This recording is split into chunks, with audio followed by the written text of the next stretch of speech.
जब आपके जीवन में कोई ये लोग अपने दिलो दिमाग में प्रेम पूर्ण ईश्वर की कल्पना करने लगते हैं। जब वे यकीन करने लगते हैं कि ईश्वर प्रेम पूर्ण पिता है जो उनकी देखभाल करता है, उनका मार्गदर्शन करता है, उन्हें शक्ति देता है, तो ईश्वर या जीवन सिद्धांत के बारे में यह विश्वास तथा अवधारणा उनके अवचेतन मन में उतर जाएगी और वे असंख्य तरीकों से धन्य हो जाएंगे। जीवन आपको हमेशा क्षमा करता है। जीवन सिद्धांत में क्षमा का असीमित खजाना है। जब आप अपनी उंगली काट लेते हैं तो यह आपको क्षमा कर देता है। आपके भीतर की अवचेतन बुद्धिमत्ता तत्काल इसकी मरम्मत के लिए सक्रिय हो जाती है। नई कोशिकाएं घाव के ऊपर पुल बना देती हैं। अगर आपको कोई संक्रामक रोग हो जाता है तो जीवन आपको क्षमा कर देता है और आक्रामक विषाणुओं को मिटाने में तत्काल जुट जाता है।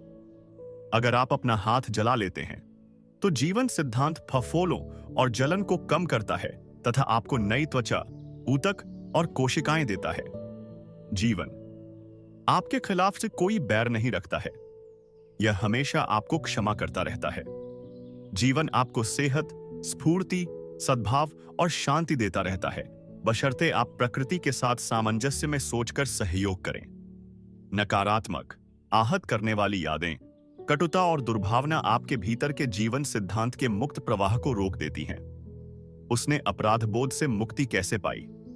हैरियट जी रोज ऑफिस में देर रात तक काम करती थी। वह अक्सर आधी रात के बाद तक घर नहीं लौट पाती थी। वह उम्मीद करती थी कि उसके वरिष्ठ अधिकारी और सहकर्मी उसकी मेहनत की दाद देंगे, लेकिन ऐसा कुछ नहीं होता था। चूंकि वह आमतौर पर अकेली ही इतनी देर तक ऑफिस में रुकती थी, इसलिए बाकी कर्मचारियों को तो उसकी असामान्य निष्ठा का पता भी नहीं था। इसी दौरान उसका पारिवारिक जीवन गंभीर मुश्किल में पड़ गया। उसके पति और 2 बेटे उसे पहचानना ही भूल गए। जब उसके छोटे बेटे की लिटिल लीग टीम ने स्थानीय मैच जीत लिए तो हैरियट ने मैच तो देखे ही नहीं, बल्कि यह पूछना भी भूल गई कि कौन जीता। स्थिति तब और भी गंभीर हो गई जब हैरियट के डॉक्टर ने उसे चेतावनी दे दी कि उसका हाई ब्लड प्रेशर खतरनाक रूप से बढ़ रहा था। जब हैरियट के पति ने उससे कह दिया कि वह तलाक से लेना चाहता है तो वह मेरे पास आई। मैंने उससे पूछा कि उसने पति को अपने जीवन से बाहर क्यों कर दिया है और अपने बेटों में इतनी कम दिलचस्पी क्यों लेती है। पहले तो उसने कहा कि उसे नौकरी बनाए रखने के लिए इतनी कड़ी मेहनत करनी पड़ती है, लेकिन जब मैंने पूछा कि क्या उसके सहकर्मी भी उसके जितना ही समय देते हैं तो उसने माना कि उसकी कंपनी के बाकी लोग सामान्य घंटे काम करते थे और वे काम में उससे ज्यादा माहिर भी नहीं थे। मैंने पूछा कि वह इतनी मेहनत से काम क्यों कर रही थी। तुम्हारे मन में कोई चीज तुम्हें खाए जा रही है, मैंने उससे कहा। अगर ऐसा नहीं होता तो तुम इस तरह से काम नहीं करती। तुम खुद को किसी चीज के लिए सजा दे रही हो। कुछ देर तक उसने इस सुझाव का प्रतिरोध किया। वह कहती रही कि उसकी काम की आदतें सामान्य थीं, बाकी लोग आलसी थे। बहरहाल आखिरकार उसने स्वीकार किया कि उसके मन में एक गहरा अपराध बोध था। 15 साल पहले उसके पिता की मौत के बाद वह उनकी जायदाद की एग्जीक्यूटर थी। उसने जानबूझकर अपने छोटे भाई का बहुत सारा पैसा रोक लिया था। तुमने ऐसा क्यों किया? मैंने पूछा। क्या लालच के कारण? बिल्कुल नहीं, उसने जवाब दिया। मेरा भाई, देखिए, वह नशे की समस्या से बुरी तरह ग्रस्त था। मैं जानती थी कि अगर मैंने उसे पैसा दिया तो क्या होगा। मैंने खुद से कहा कि मैं इसे उसके लिए बचाकर रख लूंगी और उसके ठीक हो जाने पर उसे दे दूंगी। और मैंने आगे पूछा। हैरियट ने गहरी सांस ली। ऐसा कभी नहीं हो पाया। उसने खुद को मार डाला। शायद उसने ऐसा जानबूझकर नहीं किया था, लेकिन बात वही थी। तब वह सिर्फ 26 साल का था। मैं सोचती रहती हूं, अगर मैंने वह पैसा उसे दे दिया होता तो क्या होता। शायद वह इससे किसी सुधार गृह में जाकर अपना इलाज करवा सकता था। वह अब भी जिंदा हो सकता था। मेरी गलती से उसकी मौत हुई है। मैंने उससे पूछा, अगर तुम्हें यह दोबारा करना पड़े तो तुम क्या करोगी? मैं नहीं जानती, उसने अपना सिर हिलाते हुए कहा। लेकिन मैं इतना जरूर जानती हूं कि मैं अपने भाई की समस्या पर उसे डांटने फटकारने के बजाय उसकी मदद करने की ज्यादा कोशिश करूंगी। लेकिन साथ ही तुम महसूस करती हो कि तुमने उचित काम किया? मैंने पूछा। क्या तुम्हें महसूस हुआ कि तुम सही काम कर रही थी? बिल्कुल, उसने मुझसे कहा। लेकिन अब मुझे यकीन हो गया है कि मैं गलत थी। वह पैसा मेरा नहीं था। तो अब तुम वह काम नहीं करोगी? नहीं, मैं नहीं करूंगी, उसने जवाब दिया। उसका चेहरा सख्त हो गया, लेकिन उससे कोई फर्क नहीं पड़ता। मुझे उस काम के लिए कभी माफ नहीं किया जा सकता। मैंने अपने इकलौते भाई का पैसा चुराया है और वह मर गया है। यह सही है कि ईश्वर मुझे सजा दे रहा है। मैं इसी काबिल हूं। मैंने उसे समझाया कि ईश्वर उसे सजा नहीं दे रहा है, वह खुद को सजा दे रही है। अगर आप जीवन के नियमों का दुरुपयोग करते हैं तो आपको उसी अनुसार कष्ट उठाना पड़ेगा। अगर आप बिजली के खुले तार पर हाथ रखेंगे तो आपको झटका लगेगा। प्रकृति की शक्तियां बुरी नहीं हैं। यह तो आपके प्रयोग से तय होता है कि उनका प्रभाव अच्छा पड़ता है या बुरा। बिजली बुरी नहीं है। यह तो इस बात पर निर्भर करता है कि आप इसका इस्तेमाल अपने घर को रोशन करने के लिए करते हैं या किसी को प्राणघातक झटका देने के लिए। इकलौता पाप नियम का अज्ञान है और इकलौती सजा इस नियम के दुरुपयोग की स्वतः प्रतिक्रिया है। अगर आप रसायन शास्त्र के सिद्धांतों का दुरुपयोग करें तो अपने घर में विस्फोट करके उसे तबाह कर सकते हैं। अगर आप अपना हाथ किसी पटिये पर मारें तो हाथ से खून निकल सकता है। गलती पटिये की नहीं है, गलती तो आपकी है कि आपने इसका दुरुपयोग किया। अंततः मैंने हैरियट को एहसास दिला दिया कि ईश्वर किसी को सजा नहीं देता है। उसका सारा कष्ट उसके नकारात्मक और विध्वंसात्मक सोच पर अवचेतन मन की प्रतिक्रिया के कारण था। उसे क्षमा की जरूरत थी, लेकिन माफ का सच्चा अर्थ खुद को क्षमा करना है। क्षमा अपने विचारों को सामंजस्य के दैवी नियम के तारतम्य में लाना है। आत्मनिंदा को नरक, बंधन और सीमाएं कहा जाता है।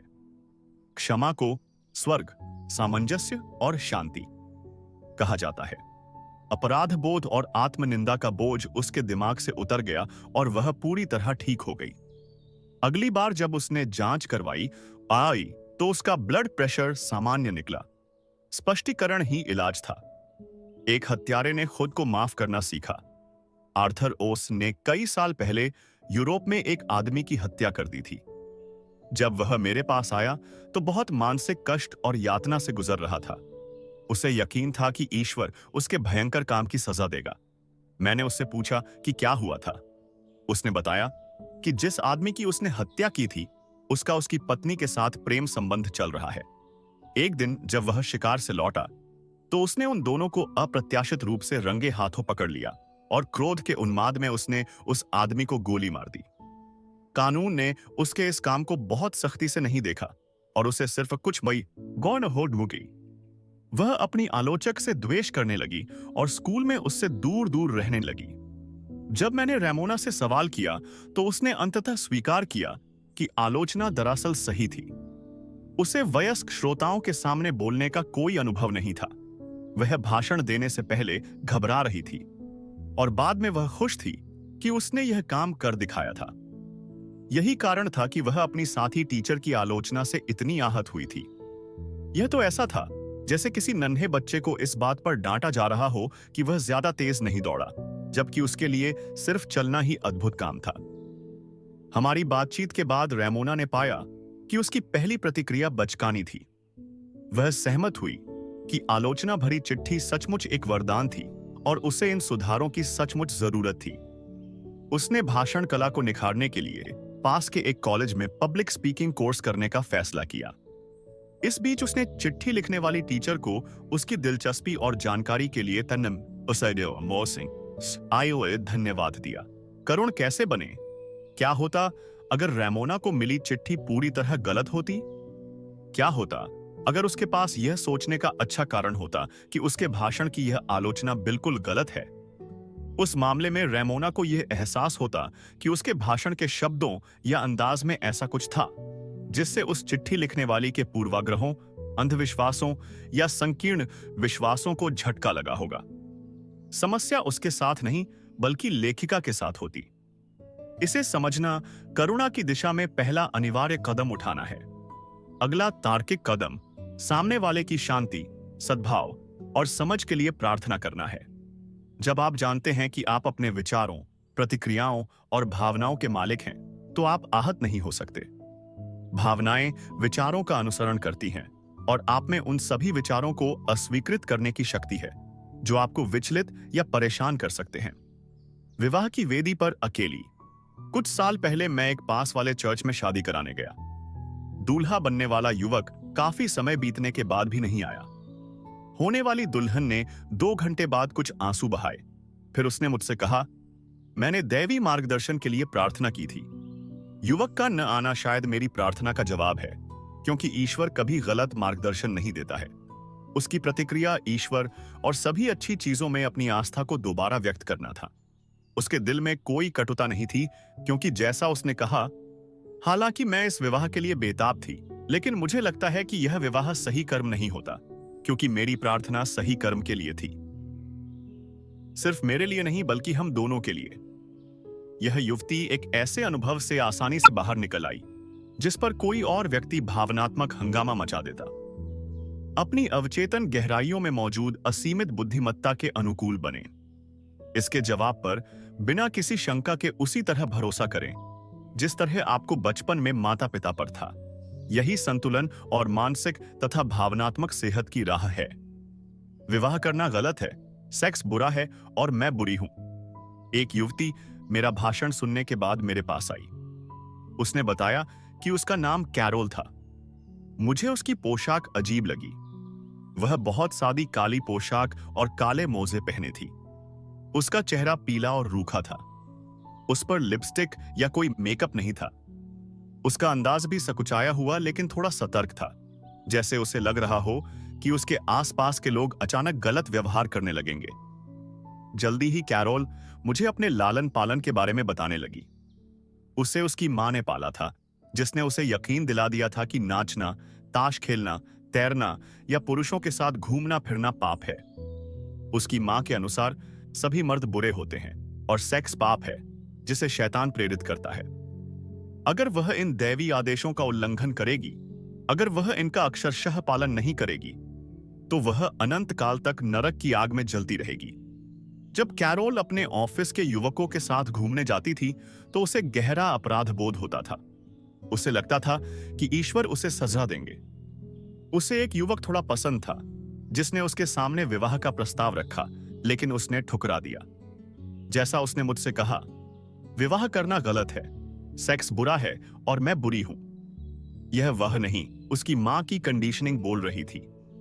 जाहिर है, इस युवती को अपराध बोध हुआ। उसे कैसे नहीं होता, उसके लिए मां के विश्वासों के साथ जीना असंभव था। इस विचार से बचना असंभव था कि उन विश्वासों में कुछ गड़बड़ थी। जो जीवन सिद्धांत हम सभी में प्रवाहित होता है, वह अपनी पहचान और अभिव्यक्ति के लिए जूझ रहा था। मैंने कैरोल को सुझाव दिया कि वह खुद को क्षमा करना सीखे। क्षमा करने का मतलब है किसी चीज के लिए कुछ छोड़ना। जीवन की सच्चाइयों और अपने नए आकलन को पाने के लिए उसे सारे झूठे विश्वास छोड़ने होंगे। 2.5 महीने तक कैरोल मेरे पास सप्ताह में एक बार आती रही। मैंने उसे चेतन और अवचेतन मन की कार्यविधि के बारे में वह सब सिखाया जो मैंने इस पुस्तक में बताया है।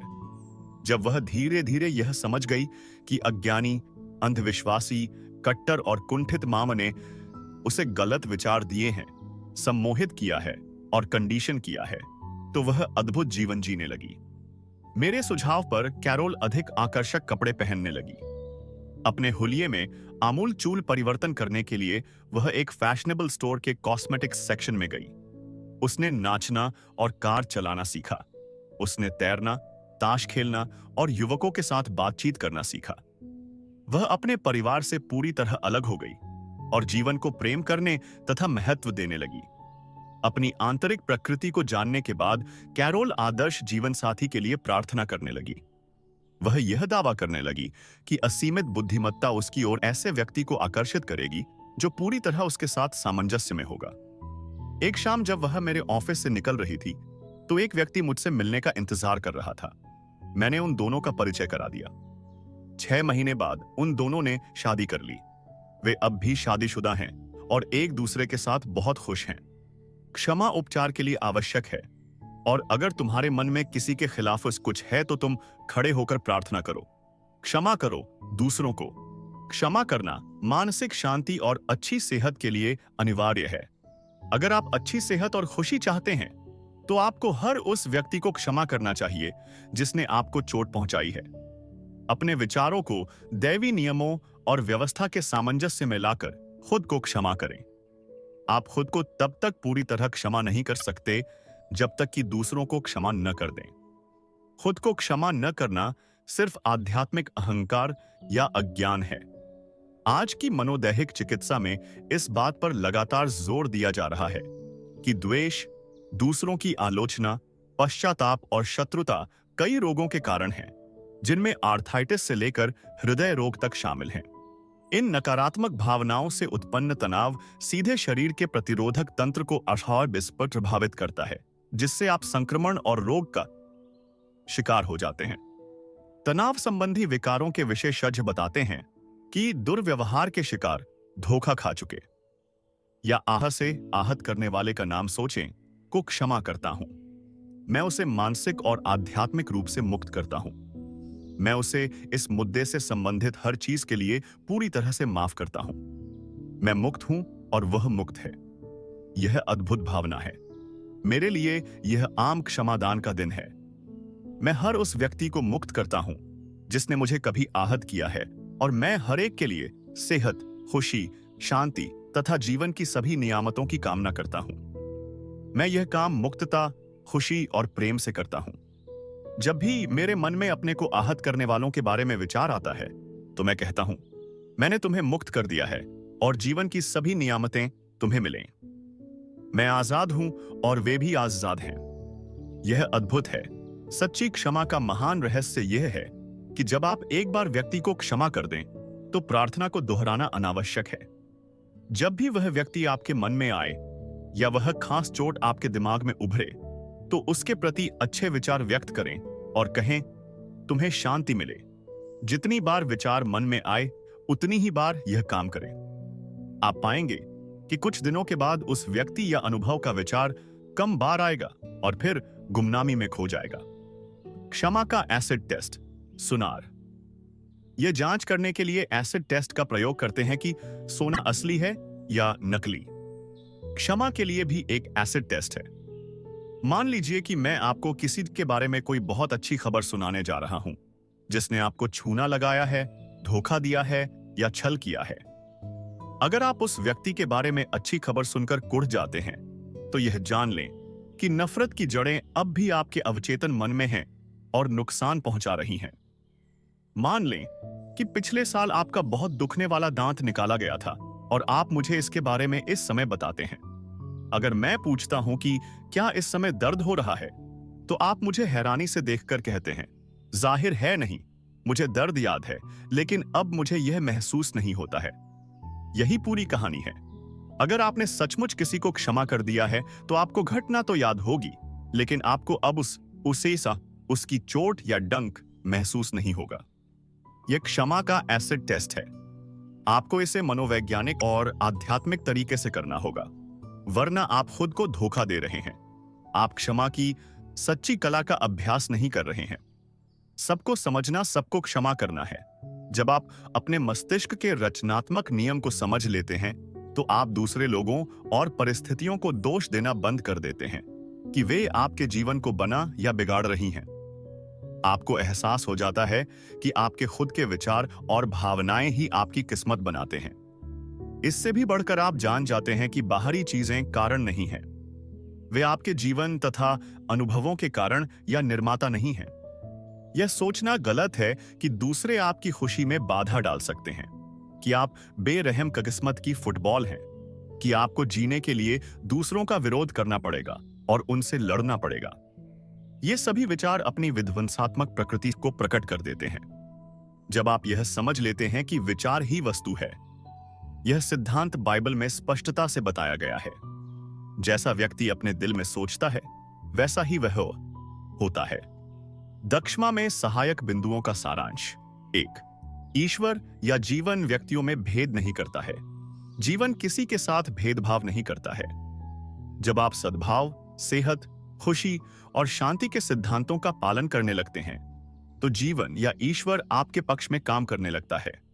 2. ईश्वर या जीवन बीमारी, रोग, दुर्घटना या कष्ट नहीं भेजता है। हम ये चीजें अपने नकारात्मक विध्वंसात्मक सोच से खुद अपने ऊपर लादते हैं और इस बारे में यही नियम काम करता है, जैसा बोओगे वैसा काटोगे। 3, ईश्वर के बारे में आपकी अवधारणा आपके जीवन की सबसे महत्वपूर्ण चीज है। अगर आप सचमुच प्रेमपूर्ण ईश्वर में विश्वास करते हैं तो आपका अवचेतन मन प्रतिक्रिया करके आपको असंख्य नियामतें प्रदान करेगा।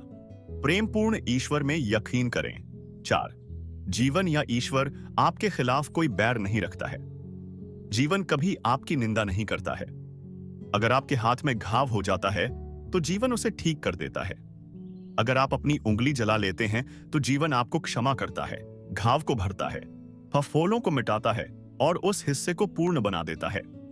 5, आपका अपराध बोध ईश्वर और जीवन की गलत अवधारणा है। ईश्वर या जीवन आपको सजा नहीं देता है या मूल्यांकन नहीं करता है।